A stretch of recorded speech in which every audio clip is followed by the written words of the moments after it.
Welcome back to new video. And आज की video में हम बात करेंगे क्लास 11th की ज्योग्राफी एनसीईआरटी का chapter 1 which is geography as a discipline. Geography as a subject क्या है, इसमें हम क्या पढ़ते हैं, वही सब आज हमारा डिस्कशन का टॉपिक होगा।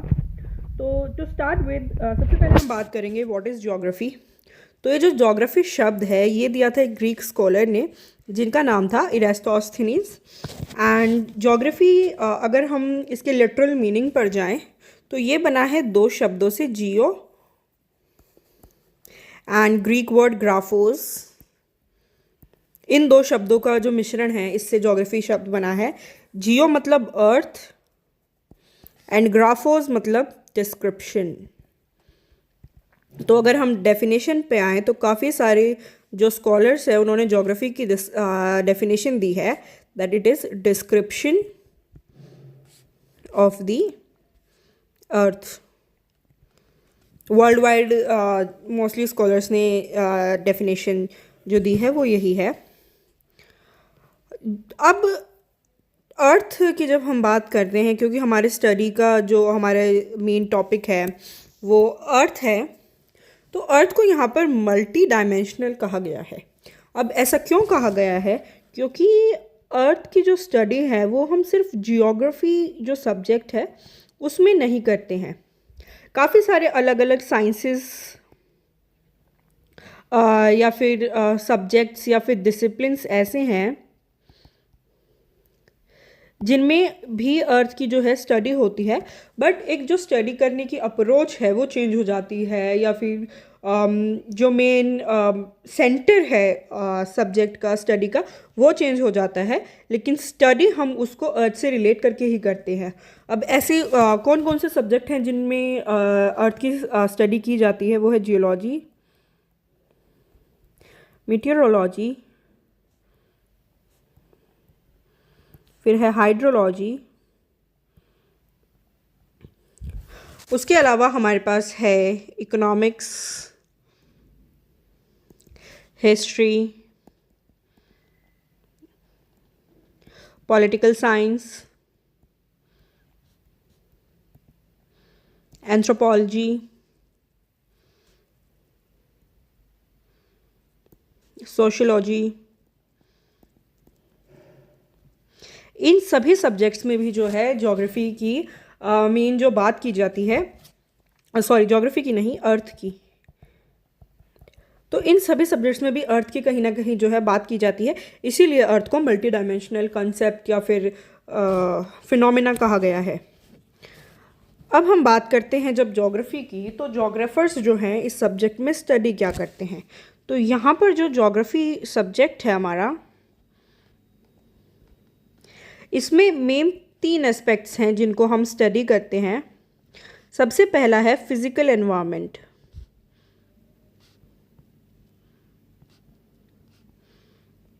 दूसरा है ह्यूमन एक्टिविटीज़, एंड थर्ड है इन दोनों के बीच का इंटरेक्शन। किन दोनों के बीच का? इन दोनों के बीच का मेन जो है ये जो चीज़ है वही स्टडी की जाती है ज्योग्राफी में कि हमारा फिज़िकल एनवायरनमेंट कैसा है, ठीक है। फिर ह्यूमन एक्टिविटीज़ क्या क्या परफॉर्म की जाती है, कैसे वो अर्थ से रिलेट करती हैं, एंड एट लास्ट कि ये ह्यूमन एक्टिविटीज़ और जो नेचर हैं वो आपस में कैसा उनका रिलेशनशिप है। इन सब की जो स्टडी है वो की जाती है ज्योग्राफी में। अब हम बात करते हैं कि ज्योग्राफी जो है वो कैसे, ये भी एक इंटरडिसिप्लिनरी सब्जेक्ट है। इंटरडिसिप्लिनरी सब्जेक्ट से मेरा क्या मतलब है यहाँ पे, कि ये बाकी सब्जेक्ट्स से कहीं ना कहीं रिलेट करता है।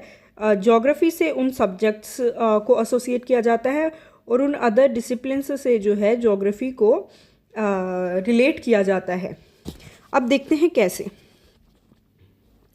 जब हम geography as an integrating discipline की हम बात करते हैं, तो यहाँ पर हम बात करते हैं कि कैसे ज्योग्राफी दूसरे सब्जेक्ट से रिलेट करता है। तो सबसे पहले हम जानेंगे कि जो मेन एस्पेक्ट है ज्योग्राफी में स्टडी का, जिसको हम सिंथेसिस भी बोलते हैं, तो 2 मेन सिंथेसिस क्या हैं। तो सबसे पहले है स्पेस एंड टाइम, इसको हम स्पेशियल एंड टेम्पोरल भी बोलते हैं। यानी कि ज्योग्राफी में कोई भी जो स्टडी की जाएगी वो किससे रिलेट करके की जाएगी, या तो वो स्पेस के बारे में होगी, टाइम से उसको एसोसिएट किया जाएगा, या वो टाइम पे होगी, टाइम के रिगार्डिंग होगी, उसको स्पेस से एसोसिएट करके। ठीक है, सबसे पहली चीज़ तो ये। दूसरा, कोई भी जो साइंटिफिक नॉलेज होगी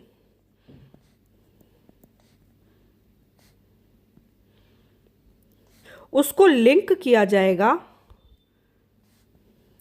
ज्योग्राफी के साथ, क्योंकि जब हम रियलिटी का पता करेंगे किसी भी साइंस में, जब हम रियलिटी के बारे में बात करते हैं तो उस रियलिटी के जो एलिमेंट्स हैं वो हमें किधर मिलेंगे, एनवायरनमेंट में मिलेंगे। और वो हर जगह का जो अपना एलिमेंट होता है वो वेरी करता है, वेरी ओवर स्पेस। ठीक है, हर जगह का अपना एक अलग एलिमेंट है। ठीक है, तो उस एलिमेंट को स्टडी करने के लिए हम स्पेस की स्टडी करेंगे, एंड स्पेस की स्टडी हम करते हैं इधर ज्योग्राफी में। आई होप ये आपको क्लियर हो गया हो। सबसे पहला तो ये। दूसरा, अब हम बात करेंगे कि कैसे ये आपस में एक दूसरे से रिलेट करते हैं एक पर्टिकुलर सब्जेक्ट या साइंस से। तो सबसे पहले उसमें हम बात करेंगे फिज़िकल ज्योग्राफी और नेचुरल साइंस की, कि ये आपस में कैसे एक दूसरे से रिलेट करते हैं। जब हम नेचुरल साइंस की बात करते हैं तो कुछ एग्जाम्पल ले लेते हैं कि कौन कौन से नेचुरल साइंसेस हैं जिनकी स्टडी की जाती है। तो सबसे पहले इसमें आता है जियोलॉजी,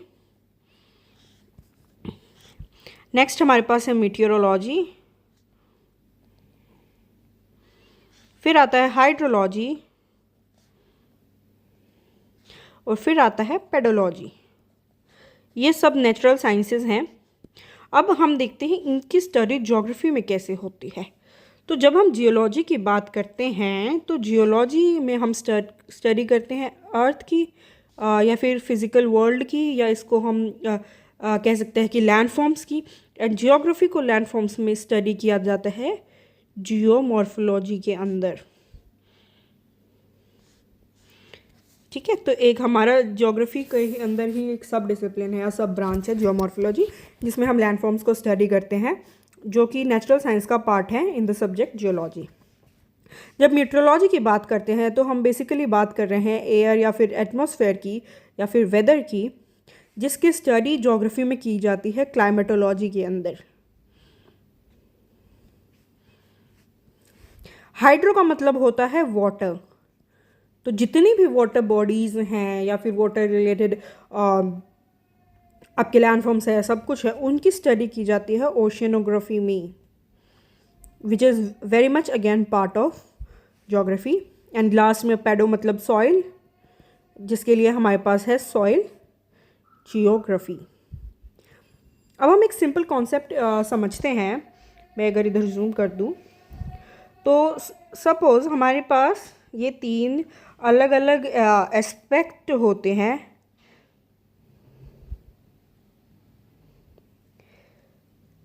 ठीक है, अब ये है हमारे पास एयर, वाटर एंड लैंड।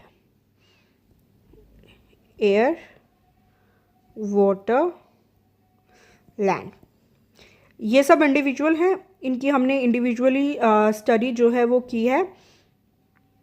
ठीक है, अब इंडिविजुअल स्टडी हमने कैसे की है, इसकी वाटर की है हमने हाइड्रोलॉजी में या फिर सॉरी ओशियनोग्राफी में। लिथोस्फीयर की है हमने जियोमॉर्फोलॉजी में या फिर लैंड। और एयर की हमने स्टडी की है क्लाइमेटोलॉजी में। अब ये जो एक मेन एरिया है जहाँ पे ये तीनों आपस में इंटरैक्ट करते हैं, ये जो ए पोर्शन आ गया यहाँ पे जो तीनों इंटरैक्ट करते हैं, इसको हम बोलते हैं बायोस्फीयर। और ये वो स्फीयर है जहाँ पर लाइफ एग्जिस्ट करती है।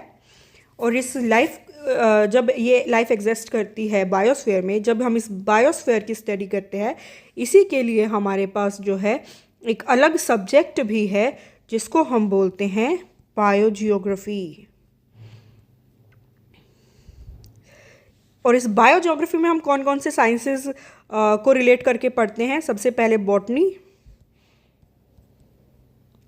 जो हमारा रिलेट करता है प्लांट किंगडम से, जूलॉजी जो एनिमल किंगडम में है, and at last ecology which relates to human. कुल मिला के हम कह सकते हैं कि बायोजियोग्राफी में हम सारे जो लिविंग कंपोनेंट्स हैं उनकी जो है स्टडी करते हैं। चलिए नेक्स्ट अब बात करते हैं geography as a social science. Just a second. Geography as a social science की हम बात करते हैं तो कैसे सोशल साइंस, सबसे पहले तो आपने अभी तक पढ़ा होगा कि ज्योग्राफी को भी हम एक सोशल साइंस के सब्जेक्ट में ही पढ़ते हैं। इसके अलावा क्या क्या सब्जेक्ट्स होते हैं सोशल साइंस में? सबसे पहले आता है history, sociology, political science, economics and demography. ये सब जो है हमारे सोशल साइंस के सब्जेक्ट्स है। अब हम जानते हैं कि ये कैसे रिलेट करते हैं ज्योग्राफी से, या कैसे ज्योग्राफी में हम इनको पढ़ते हैं। अब जो भी फिनोमेना आज हम देख रहे हैं, लैंडफॉर्म देख रहे हैं या फिर स्पेस देख रहे हैं, ऐसा ज़रूरी बिल्कुल भी नहीं है कि जैसा आज हम उनको प्रेजेंट में देख रहे हैं पास्ट में भी वो वैसे ही हो। ज्योग्राफी में हम बेसिकली हिस्ट्री में हम बेसिकली क्या पढ़ते हैं कि changes that have occurred over the past. तो जब ज्योग्राफी में हम सेम चीज़ पढ़ेंगे कि पहले चीज़ें कैसी थी, अब कैसी चीज़ें हैं, तो वो सब बन जाते हैं पार्ट हिस्टोरिकल। सॉरी स्पेलिंग इधर इशू हो गया थोड़ा सा। वो सब पार्ट बन जाता है हिस्टोरिकल ज्योग्राफी का। जब हम सोसाइटी के बारे में पढ़ते हैं ज्योग्राफी में कि कैसे सोसाइटी नेचर को इम्पैक्ट करती है या फिर नेचर सोसाइटी को इम्पैक्ट करता है, तो वो होता है हमारा सोशियोलॉजी। अब पॉलिटिकल साइंस क्या है? पॉलिटिकल साइंस में हम बेसिकली बात करते हैं पावर डायनेमिक्स की। तो ज्योग्राफी कैसे या फिर लैंडफॉर्म कैसे, फिजिकल एनवायरनमेंट कैसे इन पावर डायनेमिक्स को चेंज करता है या इनको अफेक्ट करता है, उस चीज़ की स्टडी करते हैं हम पॉलिटिकल ज्योग्राफी में। अब स्टार्टिंग में हमने बात की थी कि ज्योग्राफी में हम क्या क्या पढ़ते हैं, फिजिकल एनवायरनमेंट, उसके अलावा ह्यूमन एक्टिविटीज़ की।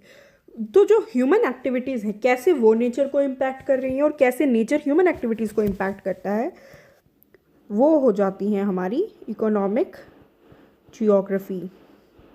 जो एग्रीकल्चर, इंडस्ट्री, ट्रांसपोर्ट, टूरिज्म, वो सब पार्ट बन जाता है हमारे इकोनॉमिक ज्योग्राफी का। जब हम डेमोग्राफी की बात करते हैं तो डेमोग्राफी का क्या मतलब होता है? पॉपुलेशन। तो जब हम पॉपुलेशन एंड सेटलमेंट्स के बारे में पढ़ते हैं तो वो बन जाती है पॉपुलेशन एंड सेटलमेंट ज्योग्राफी। इसमें हम मेनली बात करते हैं सिर्फ और सिर्फ लोगों की या फिर ह्यूमंस की। नेक्स्ट अब आ जाते हैं ब्रांचेस ऑफ ज्योग्राफी पे। तो ब्रांचेस ऑफ ज्योग्राफी क्या है? किसी भी सब्जेक्ट को पढ़ने की ना कुछ अप्रोचेस होती हैं, ठीक है, एक कोई तौर तरीका होता है किसी भी सब्जेक्ट को पढ़ने का। तो वैसे ही ज्योग्राफी हम दो तरीके से पढ़ते हैं, फिर दो इसकी मेन अप्रोचेस हैं। सबसे पहले सिस्टमैटिक अप्रोच, दूसरी है रीजनल अप्रोच। अब ये जो कंसेप्ट है सिस्टमैटिक अप्रोच का, ये दिया था एक जर्मन स्कॉलर जिनका नाम था अलेक्जेंडर वॉन हम्बोल्ट। उन्होंने, और रीजनल या फिर रीजन जो अप्रोच है, रीजनल अप्रोच, उसका कंसेप्ट दिया था कार्ल रिटर ने। ये भी एक जर्मन ज्योग्राफर ही थे। अब सिस्टमैटिक ज्योग्राफी क्या कहती है कि जब हम किसी भी फिनोमेना को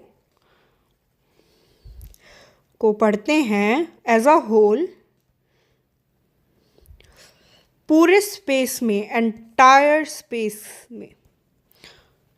स्पेस या वर्ल्ड में, पूरी पृथ्वी को हम देखते एज अ होल मानते हैं, और उस फिनोमेना को भी जब हम एज अ होल मान के स्टडी करेंगे तो वो है हमारा सिस्टमैटिक अप्रोच। लेकिन वहीं जब हम इस वर्ल्ड को अलग अलग रीजन्स में बांट देंगे, एक हिरार्की के बेसिस पे इनको अलग अलग रीजन्स में बांट देंगे और फिर इन रीजन्स की जो है स्टडी करेंगे, तो वो बन जाएगा हमारा रीजनल अप्रोच या फिर रीजनल अप्रोच ही बेसिकली वो कहलाएगा। इसको और इजीली समझने के लिए मैं आपको एक डायग्राम दिखाती हूँ, हम इसको कैसे इजीली समझ सकते हैं।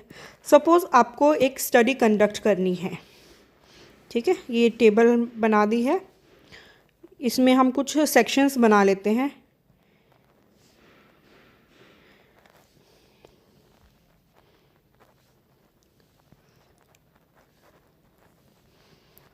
अब सपोज़ हमें स्टडी करनी है दिल्ली, मुंबई, कोलकाता, ठीक है। अब कुछ एस्पेक्ट्स ले लेते हैं, कुछ फिनोमेना ले लेते हैं। सबसे पहले सपोज़ हमें पॉपुलेशन के बारे में जानना है, दूसरा हो गया टेम्परेचर, एंड तीसरा कर देते हैं रेनफॉल। अब अगर मुझे सपोज़ मेरा मेन जो सेंटर होगा स्टडी का वो सपोज़ टेम्परेचर है, मुझे ऑल ओवर सिर्फ और सिर्फ टेम्परेचर की स्टडी करनी है इररिस्पेक्टिव ऑफ स्पेस। मेरा मेन सेंटर ऑफ अट्रैक्ट जो कंसंट्रेशन है या टॉपिक है वो टेम्परेचर होगा, तो ये एक फिनोमिना है, इसमें हम स्पेस से कुछ रिलेशन नहीं कर रहे हैं इसका, तो ये होगा हमारा सिस्टमैटिक अप्रोच। वहीं अब अगर हम बात करें कि सपोज़ मुझे स्टडी करना है, सिर्फ और सिर्फ मुंबई सेंट्रिक मेरी स्टडी होगी, मुझे मुंबई के बारे में सब कुछ जानना है, पॉपुलेशन भी, रेनफॉल भी, टेम्परेचर भी, मुझे सब कुछ मुंबई के रिगार्डिंग ही स्टडी करनी है, तो मुंबई एक रीजन हो गया। तो ये मुंबई की जब हम स्टडी करेंगे तो वो बन जाएगा हमारा पार्ट रीजनल ज्योग्राफी का। अब ये जो अप्रोचेज़ हैं इनके बेसिस पर भी हमारा जो सब्जेक्ट है उसको कुछ ब्रांचेस में डिवाइड किया गया है। अब सिस्टमैटिक अप्रोच के बेसिस पर 3 मेन ब्रांचेस हमारी जो है बनाई गई हैं। सबसे पहले तो है फिज़िकल ज्योग्राफी, दूसरी हो जाएगी ह्यूमन ज्योग्राफी, एंड थर्ड बन जाएगी बायोजियोग्राफी। जब हम बात करते हैं अभी फिज़िकल ज्योग्राफी की, तो फिज़िकल ज्योग्राफी में हम सबसे पहले स्टडी करेंगे लैंड की, जो कि है जियोमॉर्फोलॉजी का पार्ट, फिर क्लाइमेट की या फिर एयर की, जो कि हो जाएगा क्लाइमेटोलॉजी। थर्ड जब हम पानी की स्टडी करेंगे, वाटर की, ओशन की, तो वो बन जाएगा oceanography, and at last we have soil geography. अब जब हम ह्यूमन सेंट्रिक स्टडी करेंगे तो वो पार्ट होगा हम ह्यूमन ज्योग्राफी का, एंड इसमें क्या क्या आता है हमारे पास। सबसे पहले आता है सोशल या फिर cultural geography, population and settlement geography, फिर एक आता है हमारे पास इकोनॉमिक ज्योग्राफी, फिर आता है हिस्टोरिकल ज्योग्राफी,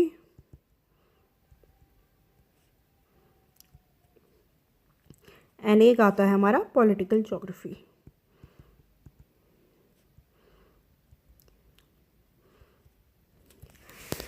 अब अगर हम इन दोनों का ही आपस में इंटरेक्शन करा दें या इंटरफेस करा दें तो तब जन्म होता है बायोज्योग्राफी का, जिसके अंदर हमारे पास सबसे पहले आती है प्लांट ज्योग्राफी, जू ज्योग्राफी, इकोलॉजी या फिर ecosystem, and last but not the list environmental geography. ये थी हमारी branches based on systematic approach. अब जैसे सिस्टमैटिक अप्रोच में कुछ ब्रांचेस बनाई गई हैं, वैसे ही रीजनल में भी बनाई गई हैं। तो मेन इसमें सबसे पहले है रीजनल स्टडीज़। किसी भी जो रीजन की हम स्टडी करते हैं, किसी भी रीजन को, जैसे हम 3 उनके एरिया के बेसिस पे मैक्रो, मेसो एंड माइक्रो, ऐसे रीजन्स डिवाइड कर देते हैं और इनकी जब स्टडी करते हैं, ठीक है। सेकंड है रीजनल प्लानिंग, ये भी 2 लेवल्स पे हो सकती है, या तो रूरल या फिर अर्बन। नेक्स्ट आता है regional development,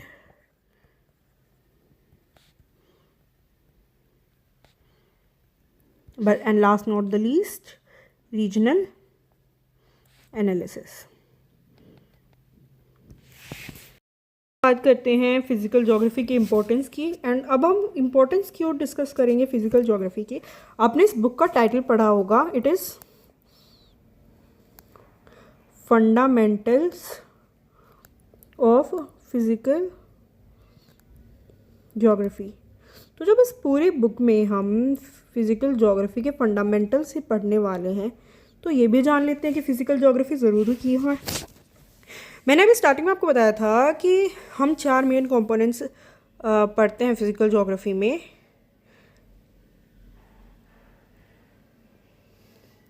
land, air, water, ठीक है, और एक ये इनका इंटरैक्टिंग फेज जो कि है बायोस्फीयर, जहाँ लाइफ एग्जिस्ट करती है, ठीक है।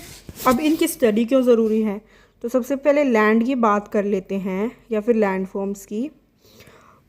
हम कुछ भी करें, चाहे अगर हम एग्रीकल्चर कर रहे हैं, इंडस्ट्री सेटअप कर रहे हैं, कोई इंफ्रास्ट्रक्चर बना रहे हैं, वो सब के सब, इन सभी एक्टिविटीज़ के लिए बेस हमें कौन प्रोवाइड करता है, लैंड फॉर्म।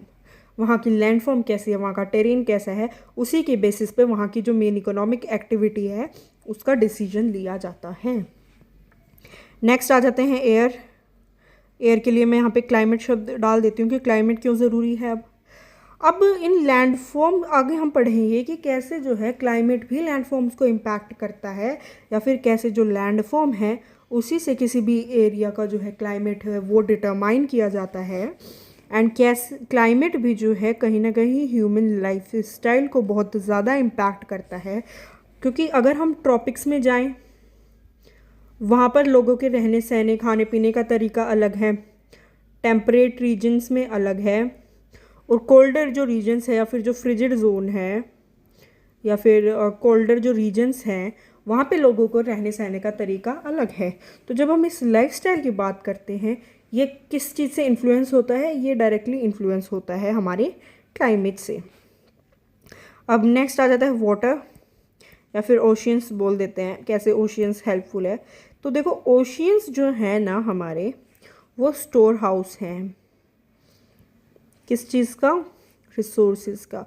सबसे ज़्यादा जो रिसोर्सेज है वो इस ओशियन फ्लोर्स पे या फिर ओशियंस में जो है पाए जाते हैं, एंड ये बहुत ज़्यादा रिच हैं मिनरल्स में। सबसे ज़्यादा मिनरल्स भी जो हैं यहीं पर मिलते हैं। एंड जैसे जैसे अब समय बीतता जा रहा है, टेक्नोलॉजी जो है बढ़ती जा रही है, तो उसके लिए जो है हमारे पास मिनरल्स की डिमांड बढ़ती जा रही है। एंड ये मिनरल्स हमें कहाँ से मिलेंगे, ये हमें मिलेंगे रिसोर्सेज से, ठीक है। तो एक तो ये हो गया। दूसरा जो क्या है, सबसे इम्पोर्टेंट रीज़न जो है, हमें फिज़िकल एनवायरनमेंट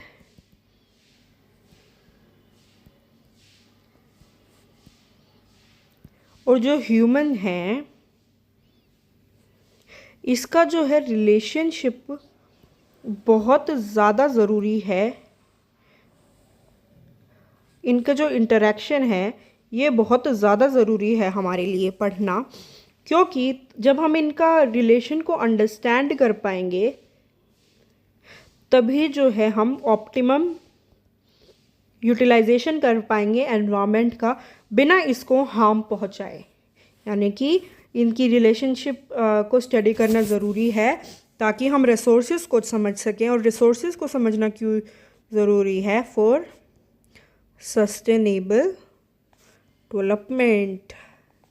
सस्टेनेबल डेवलपमेंट के लिए भी बहुत ज़्यादा ज़रूरी है कि हम इस फिज़िकल ज्योग्राफी के थ्रू एनवायरनमेंट को पढ़ें, इनके इंटरेक्शन को या फिर इनके रिलेशनशिप को पढ़ें, ताकि डेवलपमेंट भी हो सके और रिसोर्सेज भी बचाए जा सके, यानी कि एनवायरनमेंट भी बचाया जा सके। That's all for today. Thank you. मिलते हैं बहुत जल्द एक नई वीडियो के साथ।